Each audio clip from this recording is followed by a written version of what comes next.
la factura original va a ser un archivo XML, que si ustedes ven la imagen que se presenta ahí, más o menos tiene una estructura similar a la que ahí se puede visualizar.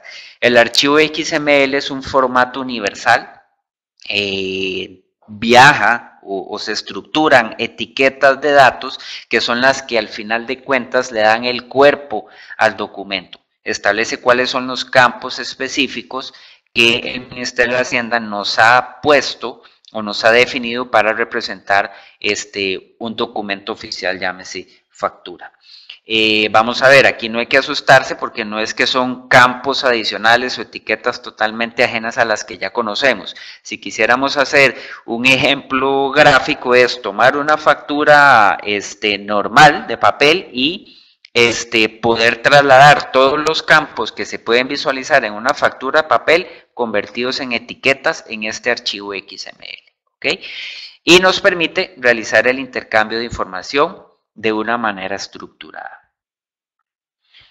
Ahora bien, ¿qué es un comprobante electrónico? Porque este concepto es importante. Hasta antes de esta resolución ya habían existido 3 resoluciones de facturación electrónica.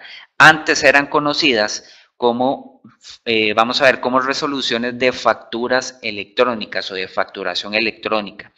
Esta nueva resolución, que es la DGT R48-2016, que es la actual, que es la vigente, se conoce como resolución de comprobantes electrónicos. ¿Por qué esto? Porque anteriormente las empresas o los contribuyentes que querían iniciar un proceso de facturación tendían a confundir y pensaban que solo las facturas tenían que migrarse a este formato electrónico. Pero no era así. También teníamos que migrar aquellos casos de las notas de crédito, las notas de débito o los tiquetes de caja puntualmente para los casos de punto de venta. Entonces, los comprobantes electrónicos básicamente, como ven ustedes en el punto 3, son 4 documentos: la factura, la nota de crédito y la nota de débito y el tiquete electrónico. ¿Qué es un comprobante electrónico? Pues básicamente es un archivo XML con las estructuras y las etiquetas que comentamos en el concepto anterior, que cumple requisitos legales y reglamentos, principalmente estipulados por el Ministerio de Hacienda, definidos por el Ministerio de Hacienda en este caso. Entonces ya tenemos 2 conceptos importantes: el archivo XML y el comprobante electrónico. El comprobante electrónico es un archivo XML que al final de cuentas va a ser mi documento original, mi documento oficial como resguardo tributario.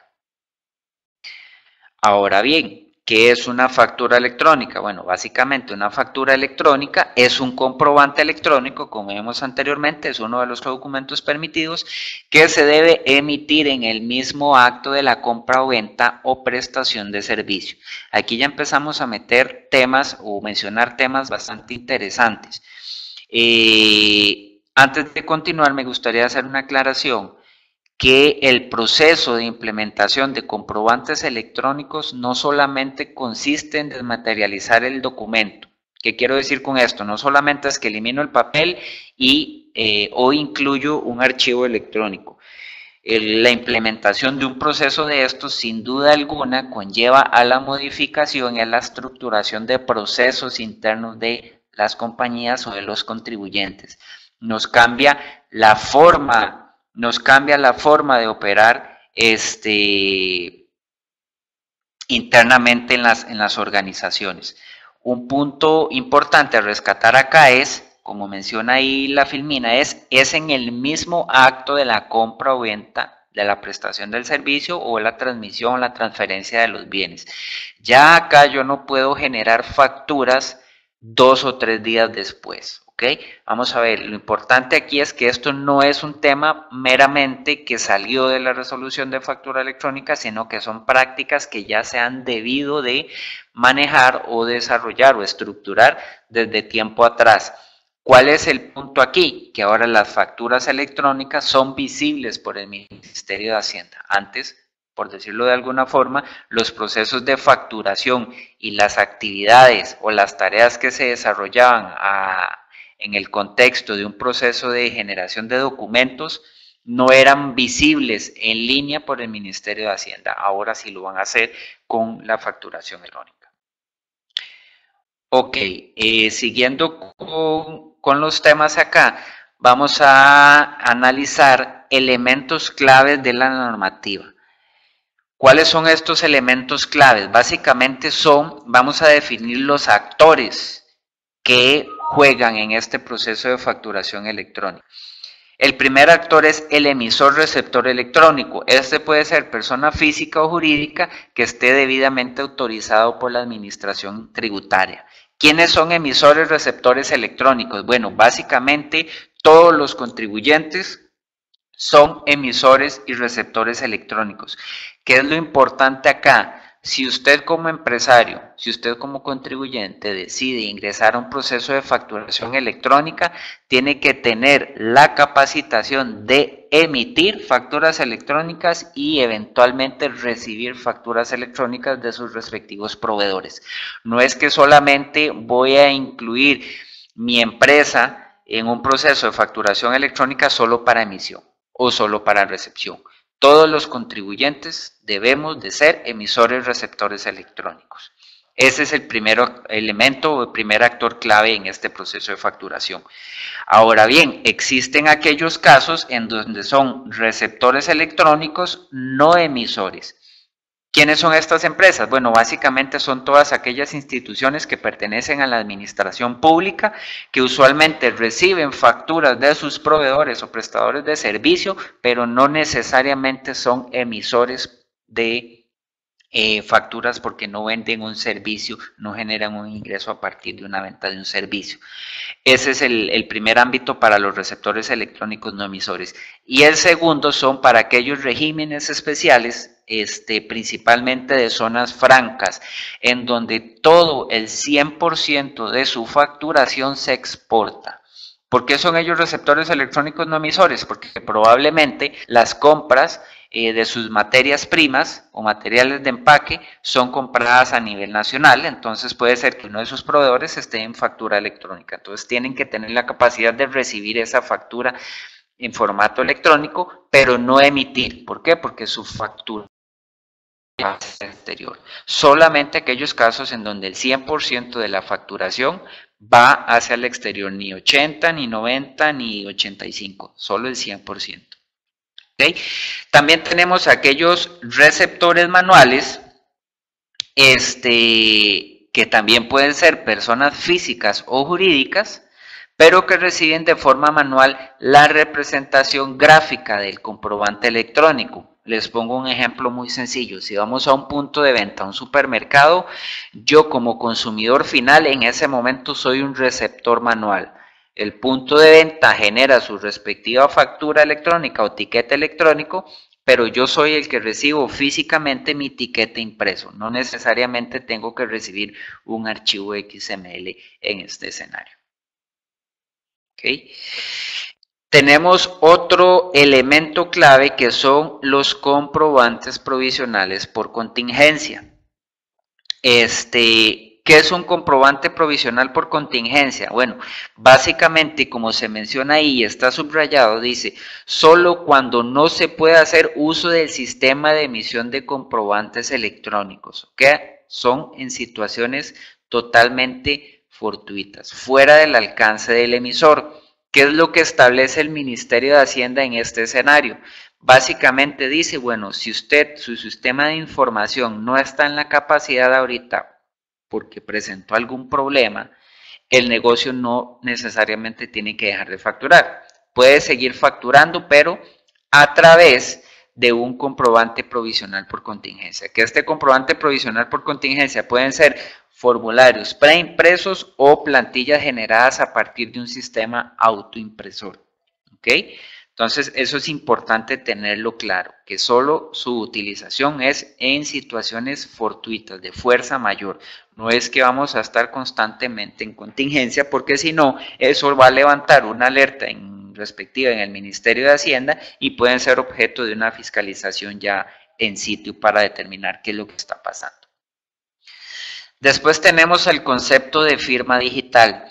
Básicamente, estos dos temas, firma digital y las llaves criptográficas del Ministerio de Hacienda, van enlazados con la firma de los respectivos archivos XML que estábamos mencionando anteriormente. Sin embargo, existe vamos a ver, no una división, sino existen opciones por las cuales el contribuyente puede seleccionar una u otra manera de firmar electrónicamente los archivos. El primer concepto es el de firma digital. Vamos a ver, estas firmas digitales, si lo quisiéramos ver, son las que están ligadas a la ley 8454, que es la de firmas y documentos electrónicos. Esa ley básicamente faculta, en este caso, al Banco Central de Costa Rica como el único ente emisor o ente acreditado para generar certificados digitales para persona física o eventualmente para persona jurídica. Estoy seguro que alguno de los compañeros que nos acompañan ahorita en la charla tendrá su certificado o su firma digital de persona física, ¿ok? Entonces, firma digital son solamente aquellos certificados que son emitidos por autoridades certificadoras acreditadas en el país. ¿Cuál es la única autoridad certificadora acreditada en el país? Es el Banco Central. Ahí se pueden pedir certificados para persona física o para persona jurídica. Esa es una opción. La otra opción que presenta el Ministerio de Hacienda es que ellos generan llaves criptográficas, que si lo quisiéramos ver de alguna forma, también es una firma digital. Sin embargo, al no hacer la llave criptográfica del Ministerio de Hacienda, al no estar amparada bajo la ley 8454 que mencionaba anteriormente, solo tiene validez tributaria. Entonces, es válida para firmar los documentos, pero tiene una validez tributaria.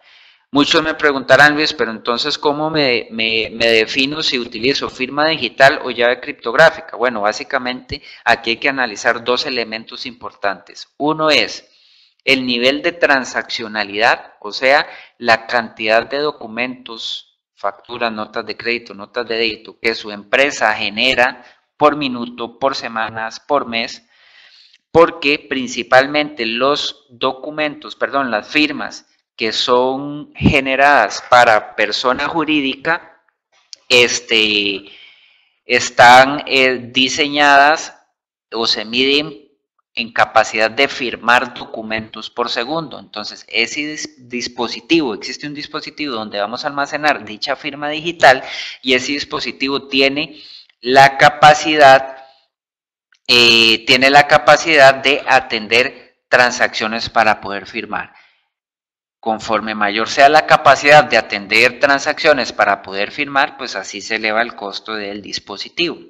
A diferencia de la llave criptográfica del Ministerio de Hacienda, que no tiene ningún costo y el mismo Ministerio de Hacienda está en la capacidad de generarle el documento para que los contribuyentes puedan realizar la firma sin ningún problema. Entonces, es un tema de evaluar si quisiéramos ver costo-beneficio en función de la capacidad de firma que requiera la empresa en ese momento. Ok, entrando a analizar un poquito ahora sí la normativa, vamos a empezar a revisar los artículos más importantes, ¿ok? El primer artículo importante acá es el 2, que básicamente es el que nos autoriza el uso de los comprobantes electrónicos, que ya lo comentamos anteriormente. ¿Cuáles son los documentos electrónicos que están autorizados bajo esta resolución? La factura electrónica, el tiquete electrónico, que es exclusivo o específico para puntos de venta, nota de crédito electrónica y la nota de débito electrónica. Es importante rescatar acá lo que está en el recuadro, que todos los comprobantes deben ser solamente para el respaldo de ingresos, costos y gastos, ¿ok? ¿Por qué esto? Porque pueden presentarse situaciones en donde el contribuyente en la misma o en el mismo documento de facturación genere acciones o genere transacciones que presentan un ingreso de la empresa. Les pongo un ejemplo muy sencillo. En un supermercado, ya yo no solamente voy y compro yo ya no solamente voy y compro los víveres del hogar, sino que yo ya puedo ir, puedo hacer adelantos de efectivo de tarjetas de crédito, puedo pagar el cable, puedo pagar el internet, puedo pagar recibos públicos y puedo hacer una serie de transacciones diferentes en el punto de venta. ¿Ok? Sin embargo, esas transacciones no necesariamente representan ingresos de ese supermercado en ese punto de venta, ¿ok? Sino que son transacciones de recaudo de dinero de un tercero. Y es ahí donde esas transacciones específicamente necesitan un tratamiento diferente, no a través de estos documentos electrónicos. Voy a devolverme a una filmina porque don Javier Vargas menciona, dice que si es posible repetir lo que acabo de decir.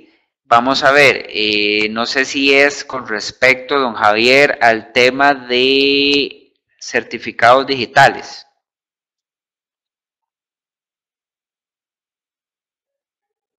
Ok, don Javier nos indica que para repasar un tema de los costos. La firma digital para persona física y persona jurídica, bajo el entendido de que es el único ente acreditado en el país, el Banco Central, para emitirlos, los costos van a ir asociados básicamente, en el caso de persona jurídica, va a ir asociado al dispositivo en el cual se tiene que almacenar el comprobante electrónico, ¿ok? ¿Qué es la característica de este comprobante, en donde se va a almacenar el dispositivo electrónico? ¿Cuál es la característica de este dispositivo? Que el dispositivo básicamente se mide en capacidad por segundo y dependiendo de esa capacidad de firmas por segundo, ese es el valor que va a tener económicamente ese dispositivo. Por ponerles un ejemplo, dispositivos que tienen capacidad de firmar hasta 100 documentos por minuto, pues probablemente tengan un valor de 100, 200, 300 dólares. Como existen dispositivos que tienen capacidad de firmar hasta 1500, 2000 documentos por minuto, entonces en este caso su valor va a aumentar, se va a hacer exponencial el costo de ese dispositivo. Entonces, a la hora de realizar un análisis de qué dispositivo es el que tengo que comprar o adquirir, en este caso, la primera recomendación es analicen en su empresa cuál es el nivel de transaccionalidad que genera su empresa, ¿ok? ¿Cuál es la capacidad de documentos? La capacidad de documentos requeridos que ustedes necesitan firmar. Correcto. Aquí don Alonso nos dice, yo entiendo en resumen que son dos opciones. Firma digital, hay que comprarlo al Banco Central y llave criptográfica del Ministerio de Hacienda que es gratuita. Es correcto. Esa afirmación que hace don Alonso es totalmente válida. Es correcto lo que él está asegurando ahí por el chat. ¿Qué es lo importante actualizar o tener claro ahí también? Que la firma digital tiene, aparte de un respaldo tributario, tiene el respaldo jurídico o respaldo legal de la ley 8454. Las llaves criptográficas del Ministerio de Hacienda solamente tienen el respaldo tributario. Entonces, para que también sea un factor de análisis a la hora de determinar si me voy por firma digital o si me voy por llave criptográfica, ¿ok? Entonces, eso es importante, esos dos elementos que lo puedan analizar. Espero haberle contestado la consulta a don Javier. Siguiendo con la resolución y revisando los artículos, vamos a irnos directamente al artículo 4, la numeración de los comprobantes electrónicos. Aquí la numeración es total y absolutamente numérica. Aquí ya no debemos incluir ni guiones, ni letras, nada. Actualmente, solo numeración consecutiva. Importante aquí, la generación debe ser totalmente automática, numérica y consecutiva. Por favor, y esto yo les pido como recomendación que lo anoten, ya yo no puedo hacer una manipulación del documento, yo ya no puedo hacer una manipulación del consecutivo. Les pongo ejemplos puntuales. Empresas que utilizan formularios preimpresos, resulta que su sistema de facturación lleva un consecutivo diferente al de formulario preimpreso. Entonces, ellos internamente en el sistema manipulan el consecutivo. Esto con este esquema de facturación electrónica no es posible. Debe ser totalmente automático. Esta generación de este consecutivo tiene una estructura. Básicamente esa estructura se divide en 4 elementos. El primero, que es la casa matriz. El segundo, que es terminales o puntos de venta. C, que es el tipo de comprobante o documento asociado. Que aquí les voy a pedir el favor de que puedan tomar nota, que es el 01 es factura electrónica, 02 nota de débito electrónica, 03 nota de crédito electrónica y 04 tiquete electrónico. Y el último elemento, que es el que está acá en amarillo, pues es la numeración consecutiva. Muchos me dirán, bueno, pero ¿para qué me sirve casa matriz, sucursales, terminal o punto de venta? Básicamente la estructura A y la estructura B. De igual forma, si existen empresas que tienen diferentes puntos de facturación, yo los puedo dividir y los puedo segmentar. Puedo poner mi casa matriz que está en San José 001, mi sucursal de Punta Arenas 002, la de Limón 003, Cartago 004 y así sucesivamente. Terminales o puntos de venta. Puede ser que en cada sucursal yo tenga diferentes terminales por las cuales puedo facturar. Entonces, a esas terminales, eventualmente, yo genero nuevamente una segmentación por cada una de esas terminales. El punto C, básicamente, es el tipo de comprobante que estamos emitiendo, que como les comentaba, es 01 factura electrónica, 02 nota de débito, 03 nota de crédito, 04 tiquete electrónico y por último tenemos la numeración del comprobante electrónico que es de forma consecutiva. Ahora bien, continuando con el artículo 5, existe acá otra numeración. Con esta nueva resolución surge otro nuevo número que se debe agregar a los diferentes comprobantes electrónicos, ¿ok? Existen 50 dígitos numéricos en este caso. De igual forma, tienen que ser automáticos, numéricos y generados de forma consecutiva. Esos 50 dígitos, pues básicamente se componen de 8 elementos. El primer elemento es el código país, que básicamente es el 506 para nuestro país, entonces eso es un código quemado. Los siguientes 6 dígitos es día, mes, año, que básicamente se componen en la fecha de emisión del documento. Esto es otro elemento importante que tienen que tener muy claro. Ya no puede ser manipulable la fecha del documento. No es de que yo hoy puedo generar una factura no es que yo pueda generar una factura de 2 o 3 días posteriores. No es que yo genero la factura hoy 17 de agosto con fecha del 22 de agosto. Ya el documento se genera justamente con la fecha de su emisión. Entonces, si lo genero hoy, queda con fecha de hoy. Los siguientes dígitos que están en el elemento E es la cédula física o jurídica de la persona o del contribuyente que está emitiendo ese comprobante electrónico. ¿Ok? Entonces ahí hay que indicar ese dato. El F, la estructura F, es una numeración consecutiva que básicamente son los 20 dígitos que estuvimos conversando en la filmina anterior. Esos 20 dígitos tenemos que incluirlos ahí.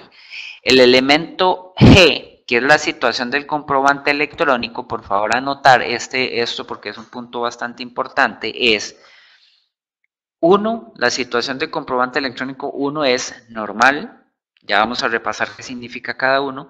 2 es contingencia y 3 es sin internet. Entonces, básicamente bajo un escenario,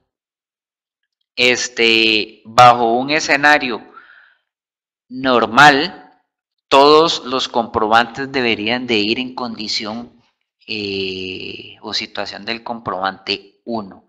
Ahora bien, anteriormente, en varias filminas atrás, les mencionaba que podemos echar mano de comprobantes de contingencia si es que mi sistema de información no genera los archivos electrónicos de forma correcta. ¿Qué es lo que dice el Ministerio de Hacienda acá? Ok, una situación de emergencia, una situación de contingencia, fortuito, totalmente el tema, yo genero mi comprobante provisional, pero una vez que yo superé esa contingencia, yo debo generar el comprobante electrónico original y en ese caso, la situación de ese comprobante electrónico ya no sería 1, sino que sería 2, que en ese caso es que indica que es un comprobante electrónico que se generó por contingencia. ¿Okay? Y por último está un elemento 3 que es sin internet. Pero esta es una situación que difícilmente se vaya a presentar o que es una situación difícil de prever. O sea, yo no puedo prever cuándo eventualmente me vaya a quedar sin internet en este caso. Entonces, es uno de los elementos que difícilmente se vaya a presentar. Y por último, están 8 dígitos que es del código de seguridad. El código de seguridad básicamente consiste en un mecanismo interno de cada contribuyente. Hacienda no te va a decir cuál es el elemento o cuál es la fórmula para que usted defina esos 8 dígitos de su código de seguridad. Eso lo define solamente el contribuyente. Si usted dice que su código de seguridad es 1, 2, 3, 4, 5 hasta el 8 y ese es el código de seguridad para usted, perfecto, eso está bien y no hay problema, Hacienda no te lo va a cuestionar. Si ya quieres implementar o incursionar en elementos más técnicos de criptografía y fórmulas matemáticas para determinar esos 8 números, pues también estás en la libertad de poderlo realizar. ¿Ok? En este caso, eso es importante tener claro acá. Ahorita veo varias consultas. Como les mencionaba anteriormente, no se preocupen, al final de la sesión vamos a abrir un espacio de unos 15, 20 minutos para poder responder todas las consultas. Que veo que ahí que doña Katia y por ahí doña Yanina tienen algunas consultas, pero ahorita las vamos, ahorita las vamos contestando hacia el final, entonces les agradecería que por favor las guarden por ahí. Ok, siguiendo con el tema.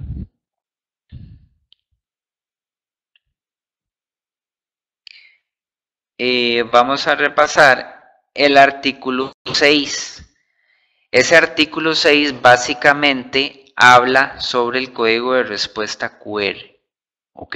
¿Qué es ese código de respuesta QR? Básicamente, bueno, actualmente es muy visto a nivel publicitario. Ese código QR, al final de cuentas, lo que va a tener es una dirección del Ministerio de Hacienda, una URL, un link, con la clave numérica o con los 50 dígitos que acabamos de repasar. ¿Ok? ¿Qué es lo importante acá?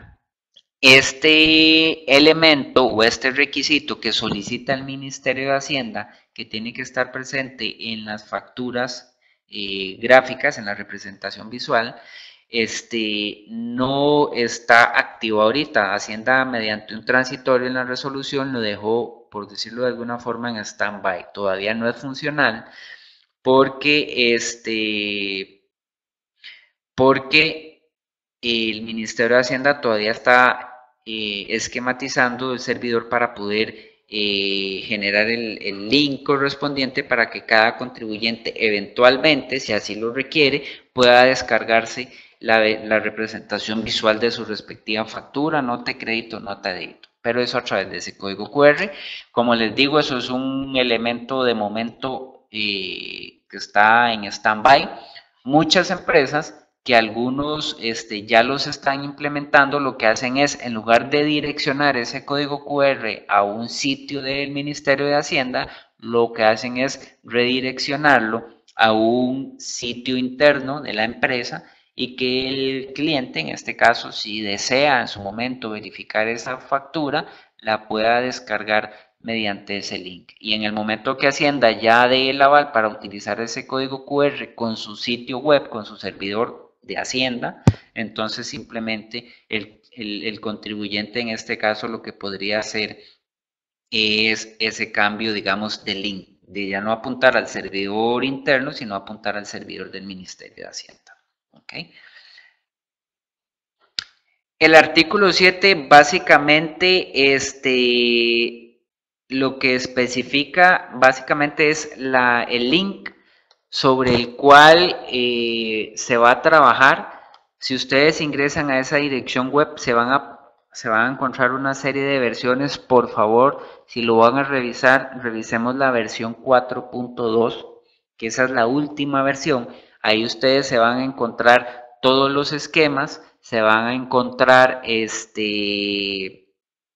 los elementos técnicos y descriptivos que nos van a guiar de cómo debemos construir o qué elementos importantes debemos considerar a la hora de generar facturas, notas de crédito, notas de débito, etiquetas electrónicos, tal como lo muestra Gabriel en el chat. Cómo debemos construirlos y qué aspectos debemos tomar en consideración. Entonces, por favor, si revisan el link, formatos y estructuras, que sea la versión 4.2. El artículo 11 habla sobre el tema de almacenación y conservación. Con el tema del almacenamiento, el tiempo no cambia. Ya yo no guardo papeles, sino ahora lo que hago es almacenar archivos XML. El tiempo de almacenamiento es exactamente el mismo, hasta 5 años tributarios. Sí existe una excepción de almacenamiento de hasta 10 años, según el artículo 51 del Código Tributario, que ese básicamente se menciona a aquellas empresas que en algún momento hayan mostrado, digamos, una situación irregular o fraudulenta. Entonces, eventualmente a ellos sí le pueden demandar el representar o el presentar o almacenar información de hasta 10 años, ¿ok? Importante aquí el tema de elementos de seguridad de áreas físicas de almacenamiento. En este caso no serían solamente áreas físicas, sino a nivel lógico. Como ya vamos a manejar o trabajar bajo un esquema electrónico, ya no cualquier persona puede ir a acercar al servidor y manipular los documentos o tener acceso a ese servidor, porque ya estamos resguardando, estamos almacenando toda la información, comprobantes de ingresos y gastos de la empresa. Entonces también hay que a lo interno generar los esquemas de seguridad físicos y lógicos para poder accesar a esos respectivos archivos XML. Pero eso queda también a criterio de cada empresa cuál va a ser su esquema. El Ministerio de Hacienda en este caso no define cuáles tienen que ser sus mecanismos de seguridad como contribuyente. Cada quien, de acuerdo, digamos, a su nivel de complejidad, define cómo debería de ser ese esquema de seguridad. ¿Ok? El artículo 12 básicamente habla de la anulación o corrección de documentos. Es importante, y esto es una práctica que a lo largo del tiempo y la experiencia con muchas en que hemos trabajado debe erradicarse, es aquí no se eliminan facturas o no se anulan facturas. Todas las facturas se mantienen, pero sin embargo deben ser modificadas o anuladas o reversadas a través de notas de crédito o notas de débito, según sea el caso. ¿A qué me refiero con esto? Si yo genero una factura por 2.000 colones y resulta que no eran 2.000 colones los que le tenía que cobrar al cliente, yo no es que elimino esa factura, tengo que generar una nota de crédito que reversa esa transacción de esa factura y volver en este caso a generar una nueva factura por el monto correspondiente o por el monto, digamos, que se había acordado con el cliente. Pero la transacción original queda reflejada, queda, digamos, visible, no es que se elimina. Contablemente sí se hace el asiento correspondiente de generar la factura y regresarla a través de la nota de crédito, pero esta gestión o esta manipulación de modificación, anulación o corrección tiene que ser, como les menciono, solamente con notas de crédito o débito, según sea el caso. Controles y registros. Cuando estamos hablando de este proceso de facturación electrónica, el Ministerio de Hacienda nos pide que se deben de llevar bitácoras de cada transacción registrada. Poniendo un ejemplo, si yo soy el encargado de facturación en una empresa, en este caso cuando yo me logué con mi usuario de Luis Paniagua, entonces todas aquellas facturas, notas de crédito, notas de débito que yo genere, tienen que quedar registradas en una bitácora en el sistema de información, por si eventualmente la administración tributaria requiere hacer una fiscalización in situ, ellos tengan el material necesario para revisar y dar una trazabilidad a cuáles fueron los movimientos que se generaron en su momento. Entonces, por favor, tenerlo ahí claro, que también es importante manejar este tema de bitácoras y registros en nuestros sistemas de información.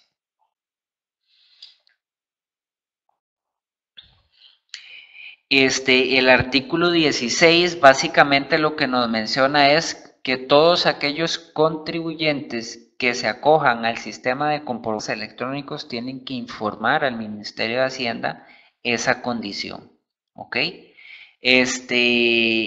¿Qué es lo importante aquí o cuál es la recomendación de GS1 en este caso? Que por favor este sea el último paso que usted realiza en un proceso de implementación. ¿Esto por qué? Porque en el momento que usted se inscribe como emisor receptor electrónico, el Ministerio de Hacienda asume que ya está usted a un 100% con toda su implementación. Entonces, eventualmente, si usted tiene errores, pues probablemente se va a exponer a una sanción, a una penalización por parte del Ministerio de Hacienda. Entonces, por favor, que este paso de inscribirse en el Ministerio de Hacienda como emisor receptor electrónico sea el último. Una vez que ustedes ya han hecho sus desarrollos, han hecho sus implementaciones, han hecho todas las pruebas necesarias para garantizar que no existe ningún elemento de nos pueda generar problemas, para que por favor no nos genere, digamos, ninguna exposición de cara al Ministerio de Hacienda.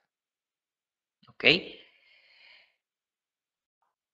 Importante aquí, vamos a conversar un poquito sobre la interacción de los comprobantes electrónicos. Básicamente, todo el flujo transaccional de enviar archivos, recibir archivos, compartirlos con mis clientes, lo definen estos dos artículos. El artículo 9, que es el envío de los archivos XML a la administración tributaria para su respectiva validación, y el número 10, que básicamente nos habla de la entrega y confirmación de los archivos XML al cliente, ¿ok? Nos vamos a mover en esos dos artículos que son lo que nos marca todo el escenario, todo el contexto de manejo de archivos electrónicos, ¿ok? ¿Cómo funciona esto? Aquí en el gráfico, como ustedes pueden ver, vamos a asumir que aquí estamos en un ambiente 100% electrónicos, en donde tanto la persona que nos encontramos a la izquierda es el emisor receptor electrónico y el que nos encontramos a la derecha es el que recibe los documentos electrónicos, ¿ok? Ahí los pasos están numerados, vamos a irlos repasando uno por uno. El primer paso es que usted como emisor genera el comprobante electrónico, llámese en este caso factura, ¿ok? Usted lo envía, genera el archivo y de una vez lo debe enviar al Ministerio de Hacienda. Vamos a ver, existen servicios web que el Ministerio de Hacienda ha desarrollado para que las aplicaciones los utilicen, se conecten y puedan generar esa transaccionalidad o esa comunicación entre los sistemas de los contribuyentes y el Ministerio de Hacienda. No es que lo tengo que enviar a través de un correo electrónico, sino es a través de servicios web. Entonces, el primer paso es enviarlo al Ministerio de Hacienda para que ellos lo validen. Cuando hablamos de validación, aquí lo importante es que el proceso de validación no es que Hacienda me va a decir, mira, Luis, estás cobrando más o estás cobrando menos, sino que la validación que el Ministerio de Hacienda va a realizar es a nivel de estructura del documento, que esté bien distribuido, esté bien construido, a nivel de formatos de los datos que van a ir ahí, que están bastante ajustados a lo que el Ministerio de Hacienda solicitó. A nivel de lógica aritmética, ellos van a revisar que todos los montos, cantidades, descuentos, impuestos, toda la sumatoria del documento realmente se apegue, digamos, a lo que ellos están validando por ahí. Y por último, van a revisar también el tema del firmado electrónico. ¿Ok? Entonces, ¿qué es lo importante? ¿Qué es lo importante acá? ¿Qué es lo importante acá? Que cuando vamos a realizar ese envío al Ministerio de Hacienda, que desde nuestro sistema estemos 100% seguros que ese archivo electrónico XML va debidamente correcto, ¿ok? Para no vernos expuestos a un rechazo de ese documento por parte del Ministerio de Hacienda, ¿ok?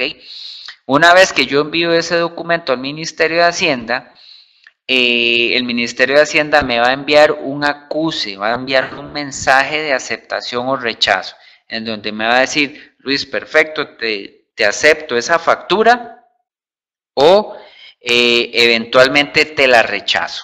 Y si te la rechaza, te va a decir el por qué te la está rechazando. Por ejemplo, si te rechaza, puede ser porque calculaste mal el impuesto de una línea de detalle.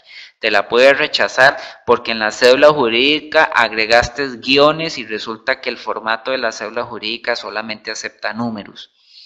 Te la puede rechazar porque la fecha del documento está a destiempo. ¿Qué quiero decir con esto? Resulta que el documento se generó hoy 17 de agosto a las 5:50, pero resulta que se lo envié hasta mañana, se lo voy a enviar hasta mañana al Ministerio de Hacienda, entonces ellos detectan ese desfase de tiempo y me lo van a rechazar porque yo estoy enviando a destiempo. Entonces, son elementos importantes a tener en cuenta. Ok, una vez que ya yo tengo ese acuse del Ministerio de Hacienda, vamos a proceder a enviarle el documento electrónico a mi cliente, tanto el XML como la representación gráfica. En este caso, la representación gráfica es, en este caso, a nivel técnico, solamente es un PDF, ¿ok? Yo no puedo generar ni Excel, no puedo generar documentos Word, no puedo generar imágenes diferentes, ¿ok? La representación visual de un archivo XML debe ser un archivo PDF, que básicamente eso es que el PDF es humanamente entendible por nosotros los que tenemos que tramitar todos estos documentos, ¿ok? El XML es entendible también, pero es más a nivel técnico, es a nivel sistemático que se va a manejar. Entonces, como les decía, enviamos el XML y el PDF hacia el receptor de esa factura. Y también, cuando yo ya tenga el acuse de aceptación o rechazo del Ministerio de Hacienda, también se lo debo de enviar a mi receptor electrónico, ¿ok? ¿Para qué? Para que tanto usted como emisor como el receptor tengan el resguardo de que ya ese documento eventualmente fue aceptado por el Ministerio de Hacienda. Y esto, ¿por qué se los digo? En la resolución, en uno de sus artículos enunciados, dice que todo documento electrónico solamente tiene validez con un acuse de aceptación del Ministerio de Hacienda, ¿ok? Entonces eso es importante. Ahora bien, ustedes me preguntarán, bueno Luis, ¿qué pasa si yo genero un archivo XML y resulta que el Ministerio de Hacienda me lo rechazó? ¿Qué toca ahí? Ok, en ese momento, si el Ministerio de Hacienda me rechaza un archivo XML, a lo interno yo tengo que generar una nota de crédito, que es el que va a anular la factura original, y posteriormente generar una nueva factura con las correcciones correspondientes que ya el Ministerio de Hacienda me notificó en este caso, ¿verdad? Entonces, es importante tener, digamos, ese flujo bien claro. Ahora bien, vámonos del lado del receptor. El lado del receptor electrónico también tiene obligaciones. El receptor electrónico tiene que generar un mensaje receptor, que él también te tiene que aceptar o rechazar una factura, pero no desde un punto de vista técnico, a como lo hace el Ministerio de Hacienda, sino desde un punto de vista comercial. Por ejemplo, si yo le facturo a una persona y resulta que en esa factura yo le cobré más el precio, le agregué líneas que no correspondían, entonces esa persona está en la facultad de decir, mira Luis, te acepto o te rechazo esa factura, pero desde el punto de vista comercial. ¿Ok? Ese mensaje del acepto, le rechazo ese documento electrónico, ese mensaje por parte del receptor también tiene que viajar al Ministerio de Hacienda. Y Hacienda eventualmente también le acepta o le rechaza ese respectivo comprobante, ¿ok? Entonces, en este caso es importante porque el Ministerio de Hacienda aquí empieza a hacer ligues. Yo tengo la factura original y tengo la factura, o perdón, el respectivo comprobante en donde el receptor aceptó o rechazó esa respectiva factura. Entonces aquí empieza de alguna forma a fiscalizar a ambos jugadores, ¿ok? Tanto el que emite, tanto como el que recibe. Si de alguna forma lo quisiéramos ver, el Ministerio de Hacienda de algún mecanismo está tratando de visualizar un poquito de cómo eventualmente podría ir una declaración de impuestos, ¿ok? Exactamente, tal como lo pone don Javier con la declaración 151, con la de 151. Entonces, en estos casos, el Ministerio de Hacienda trata de fiscalizar de una y otra forma, digamos, la generación de estas facturas. Ahora bien, como les decía, este es en el escenario en donde eventualmente tanto como el que emite como el que recibe están en un ambiente de comprobantes electrónicos. Vamos a agregarle un poquito de variantes al proceso. Bueno, ¿qué pasa si mi socio comercial, el que recibe la factura, no es emisor receptor electrónico? Bueno, aquí tengo dos opciones. Puede ser que mi cliente no esté en el contexto de factura electrónica, es emisor o receptor electrónico, entonces yo lo que puedo hacer es o imprimirle la factura, la representación gráfica, que básicamente es tomar aquel PDF que les mencionaba en la filmina anterior e imprimírselo, o puede ser que ese cliente no le guste tramitar en papel, ¿cierto? Sin embargo, yo se lo puedo enviar por correo electrónico.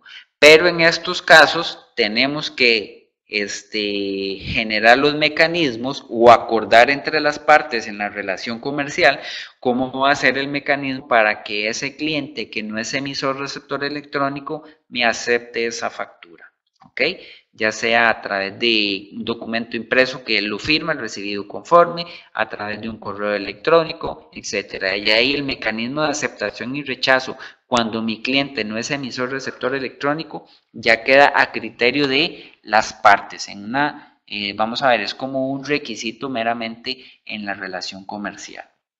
Ahora bien, vámonos del otro lado del flujo. ¿Qué pasa si mi socio comercial, el que es proveedor, ese es el que no es factura electrónica? Bueno, pues eventualmente él me va a enviar las facturas tal cual las está haciendo hasta el día de hoy.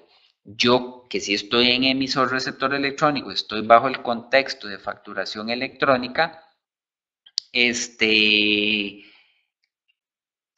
lo importante aquí es que yo como receptor electrónico tenga la potestad o tenga la posibilidad de tramitar facturas electrónicas o de tramitar facturas en papel si es que mis clientes me los están enviando a través de papel. ¿Okay? Yo puedo debo de tener la posibilidad de gestionar ambos escenarios. Por último, en el caso de los puntos de venta, básicamente el proceso es transparente para el consumidor final y en un punto de venta puede existir, el Ministerio de Hacienda abre la posibilidad de que se le imprima el tiquete al consumidor final o en su defecto, tenga la posibilidad de solicitarlo, que se lo envíen a un correo electrónico. Vamos a ver, el Ministerio de Hacienda abre esa posibilidad, sin embargo queda de cara al punto de venta si lo implementa o no. Entonces, para que también puedan tenerlo ahí como parámetro. Ok, hablando del tema de las medidas de contingencia, para reforzar un poquito lo que habíamos mencionado en filminas anteriores, básicamente la medida de contingencia la regula el artículo 15 de la resolución, que básicamente lo establece en situaciones de fuerza mayor. Por ahí vi algunos comentarios en donde dice, bueno, ¿qué pasa si se me cae el sistema, si perdí conexión, si se fue la luz? Cualquier situación que pueda generarse. En esos casos yo voy a utilizar los comprobantes de contingencia, que pueden ser dos opciones, ya sean formularios preimpresos o, como les mencionaba anteriormente, sistemas autoimpresores. ¿Qué quiero decir con sistemas autoimpresores? Puede ser que mi sistema de facturación electrónica lo que está fallando es la generación del respectivo archivo XML, pero mi plantilla PDF sí me la está generando. Entonces, ese comprobante provisional puede ser esa plantilla PDF, que tiene también sus características específicas, ya sea que usemos formularios proimpresos o plantillas a través de un sistema autoimpresor.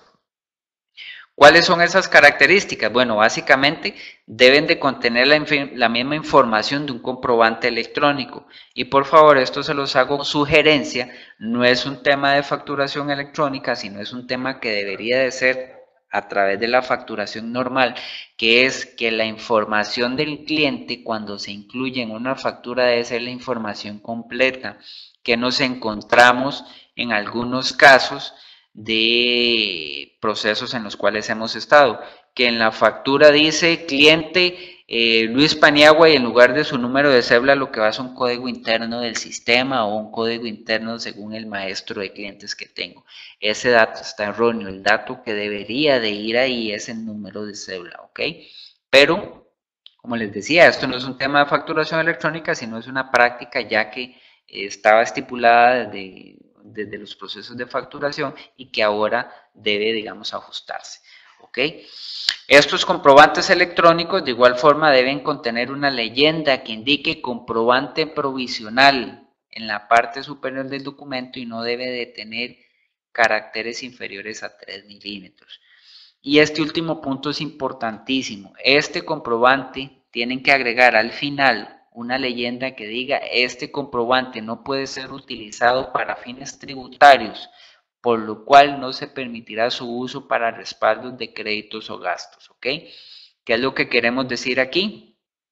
Que Hacienda no da por válido ese comprobante provisional. Ese comprobante provisional simplemente se generó en el momento que estábamos atravesando una contingencia para darle continuidad al negocio. ¿Ok? Como les comentaba anteriormente, ¿qué es lo que debemos hacer una vez superada esa contingencia? Bueno, una vez que superamos esa contingencia, debo emitir los respectivos comprobantes electrónicos en un plazo no mayor de 2 días hábiles. ¿Ok? En esos comprobantes electrónicos, podríamos poner el ejemplo de las facturas, yo voy a entrelazar, porque existen unas etiquetas, unas estructuras específicas para hacer referencia a cuál fue el comprobante provisional que yo utilicé para solventar esa situación. Entonces, supero la contingencia, 2 días hábiles tengo de tiempo para empezar a generar los comprobantes electrónicos originales y hacer referencia o les incluyo los datos de referencia del comprobante provisional. ¿Cuál es la particularidad de estos comprobantes? ¿Recuerdan la clave numérica de los 50 dígitos que estuvimos conversando? Que había un elemento que es la situación del comprobante electrónico. Pues en estos casos ya no va a ser uno, sino que esa situación del comprobante va a ser 2, el cual me va a decir que fue un comprobante electrónico que se generó a partir de una situación de contingencia. Y por último, en el caso de receptores electrónicos, coordinar el envío del comprobante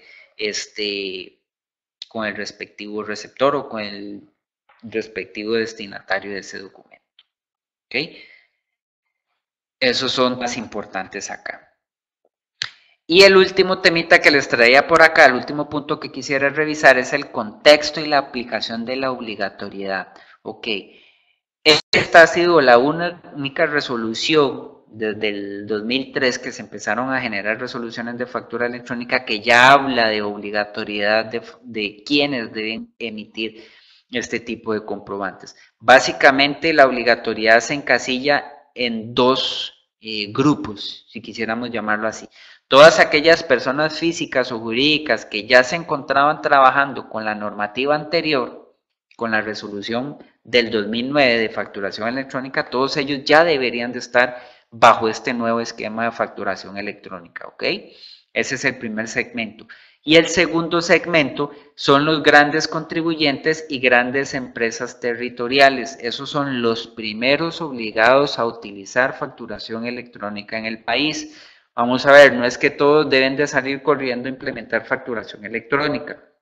Si bien es cierto, tienen que estar anuentes, ir estudiando, ir analizando e ir realizando el desarrollo, los que realmente están obligados son aquellos que son notificados por el Ministerio de Hacienda vía correo electrónico. En esas notificaciones el Ministerio de Hacienda les va a emitir un plazo en el cual usted como gran contribuyente o gran empresa territorial tiene para acogerse o desarrollar esta nueva resolución de factura electrónica. Ese plazo puede ser de hasta 6 meses, ¿ok? Ese plazo lo define el Ministerio de Hacienda, puede decir que te dé 4 meses, 5 meses o 6 meses. Eso queda a criterio meramente de la administración tributaria. Ese punto por ahí. Ahora bien, sanciones aplicables en esta misma resolución DGT R51, donde se establece la obligatoriedad, también habla sobre que se establecen como sanciones aplicables si es que algún contribuyente no suministra la información en tiempo y en forma, ¿ok? ¿Cuáles son las sanciones? Básicamente se divide en dos aspectos. Uno, que le pueden aplicar un 2% sobre el ingreso bruto del periodo anterior, ¿ok? Con un mínimo de 10 salarios base y un máximo de 100 salarios base. Y dos, en el caso de que se constaten errores, puede generar un 1% sobre el salario base por cada error que el Ministerio de Hacienda haya determinado. Entonces, ¿qué quiero decir con esto? Y recalco lo que les decía en el momento de la inscripción en el Ministerio de Hacienda como emisor receptor electrónico. Por favor, estemos bien seguros de que nuestro proceso de facturación electrónica está correcto, está aprobado. Realizamos todas las pruebas necesarias para determinar cualquier elemento que nos pueda generar algún tipo de error y hasta en ese momento, por favor, vamos y nos inscribimos o nos registramos en el Ministerio de Hacienda como emisores y receptores electrónicos. Hasta el tanto no estemos 100% seguros, por favor no nos inscribamos porque eventualmente se podrían exponer a una sanción de este tipo que les estaba mencionando, ¿ok?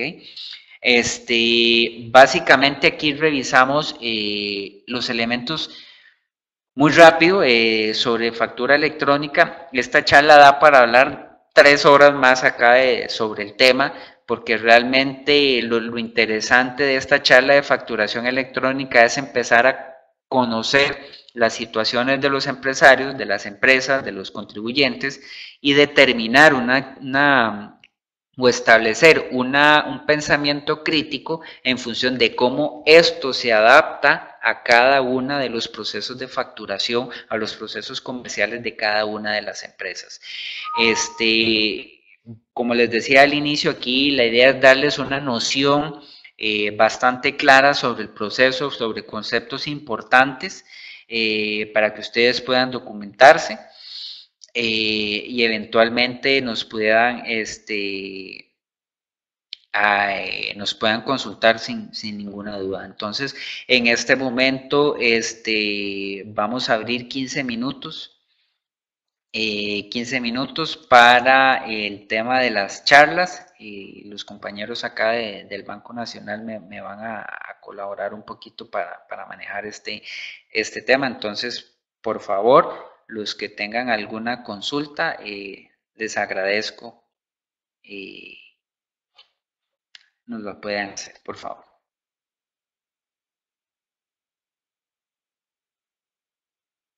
Vamos a ver.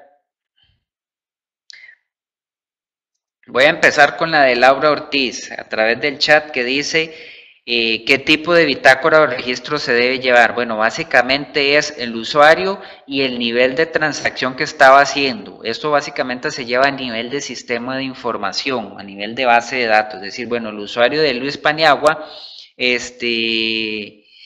hizo esta factura electrónica a tal hora, hizo esta nota de crédito, hizo esta nota de débito. Básicamente es como darle una trazabilidad a los documentos que se están generando en ese momento. Básicamente es un tema a nivel de base de datos, ¿ok? Vamos a darle la palabra a Micaela, que nos va a hacer una consulta a través del micrófono. Adelante, Micaela.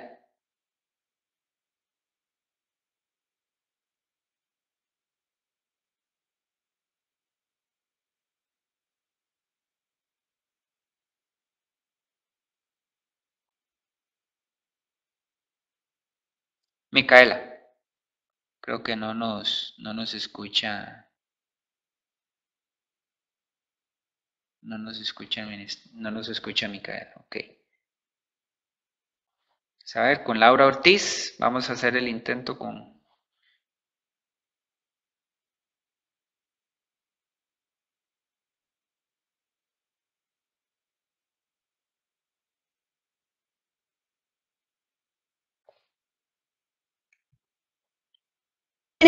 Factura.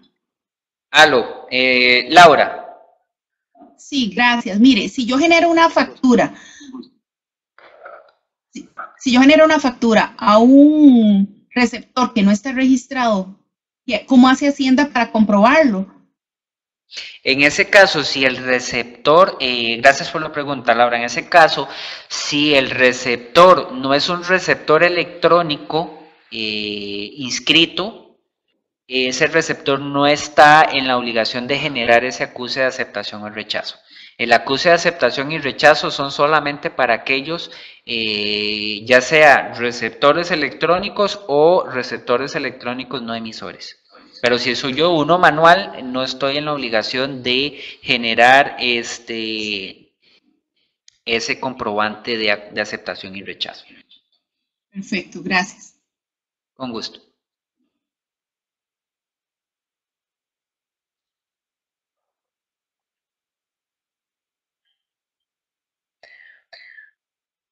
Ok, vamos a leer la consulta de David Portugués. Dice, hoy en día existen muchos sistemas de facturación en el mercado. Para realizar la...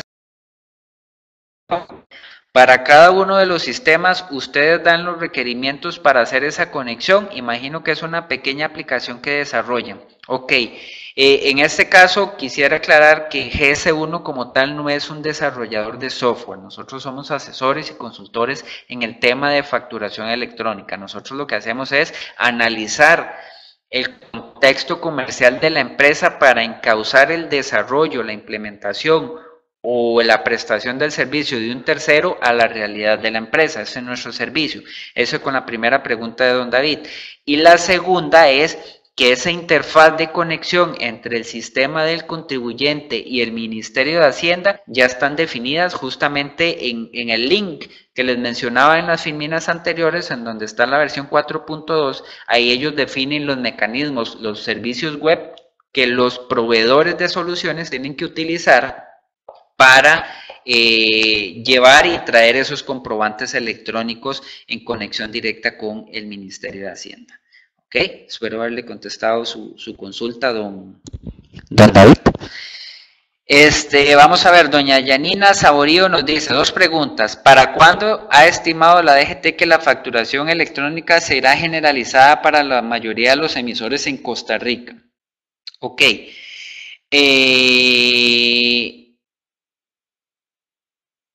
Vamos a ver, en este caso, como les decía, el primer segmento es grandes contribuyentes y grandes territoriales.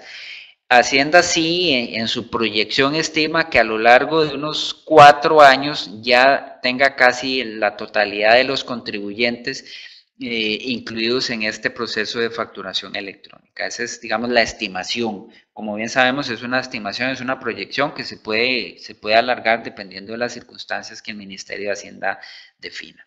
Ok, y su consulta número 2 dice, ante sanciones tan gravosas, ¿cuál sería el interés de un contribuyente de pasarse voluntariamente a factura electrónica?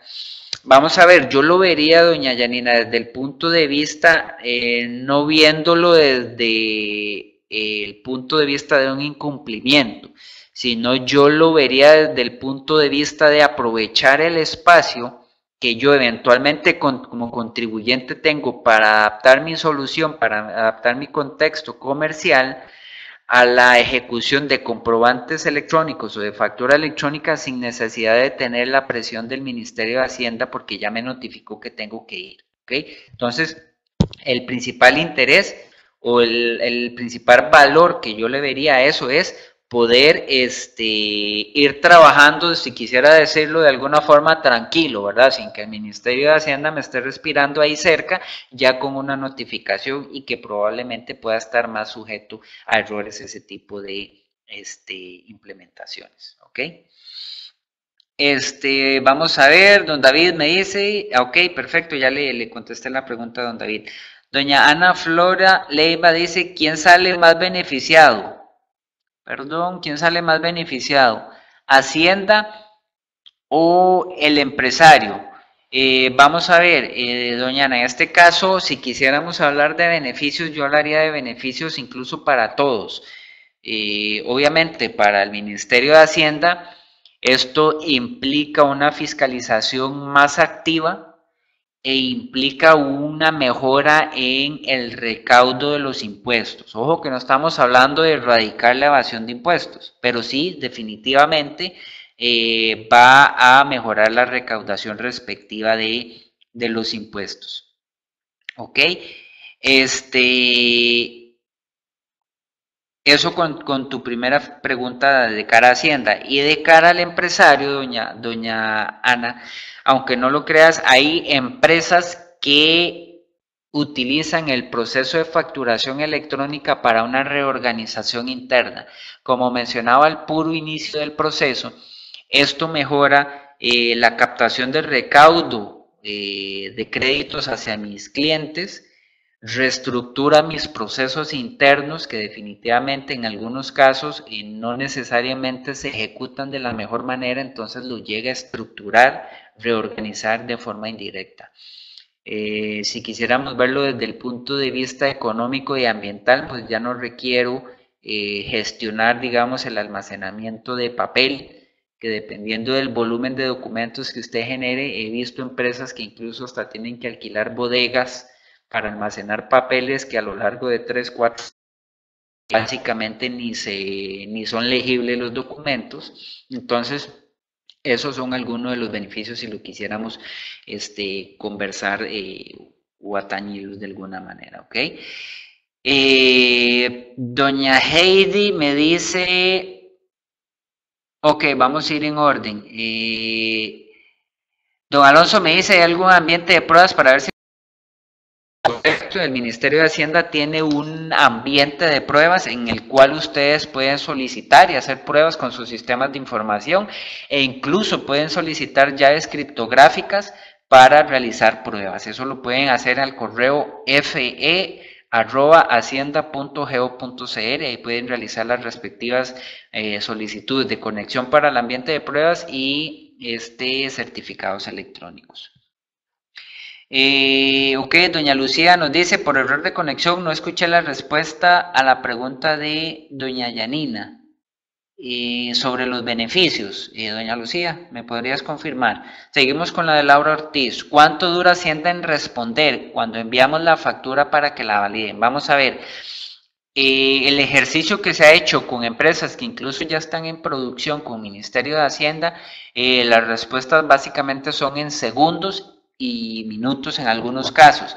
Sin embargo, sí es importante que todos tengamos claros que el Ministerio de Hacienda establece una ventana de tiempo de la posibilidad de contestar hasta 3 horas, ¿ok?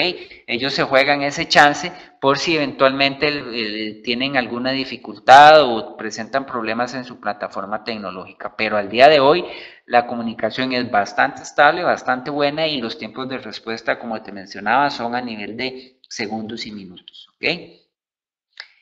Heidi me consulta, con esta resolución de factura electrónica quedó sin efecto la 1197. Vamos a ver, al final de cuentas la 1197 también toca elementos distintos, ¿ok? La resolución de factura electrónica toca ciertos elementos que regulan justamente todo lo que tiene que ver el contexto de comprobantes electrónicos y la 1197 toca otros elementos. A nivel, si quisiéramos verlo de leyenda, que usualmente se pone abajo de las facturas, la facturación de la 1197, también es importante agregar la leyenda que se está facturando bajo la nueva resolución de DGTR 48-2016 de comprobantes electrónicos, ¿ok? Y la pregunta 2 dice, si yo me inscribo como receptora, no puedo recibir comprobantes electrónicos de mis proveedores. Bueno, doña Heidi, en este caso recuerda que solo como receptor no te puedes inscribir a no ser de que seas empresa de la administración pública o seas un régimen especial de zona franca en donde se factura el 100% de las ventas. A partir de ahí solo puede ser emisor o receptor electrónico. En este caso,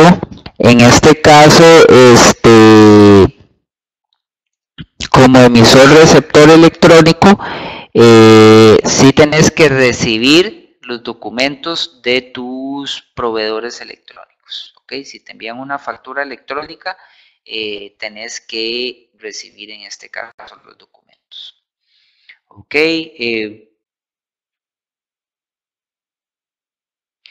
Dice Belkis Calix, hola, perdón, es que aún no me queda claro cómo podemos pasarnos a la factura electrónica y qué necesitaría exactamente para poder optar por este tipo de facturación. Bueno, básicamente, Belkis, aquí el tema es inicialmente analizar cuál es el tipo de negocio, cuál es tu modelo de facturación.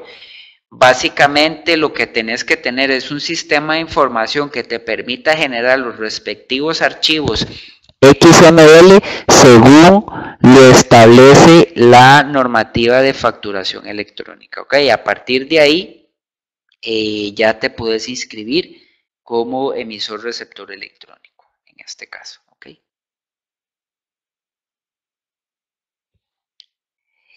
Y con esta cierro de don Gabriel Umaña, dice, bueno Luis, tengo 2 dudas con el flujo de interacción en los comprobantes electrónicos. En el paso 4 es reenviar la respuesta que dio tributación al receptor. Nos vamos a volver un poquito en la presentación. Ok, el paso 4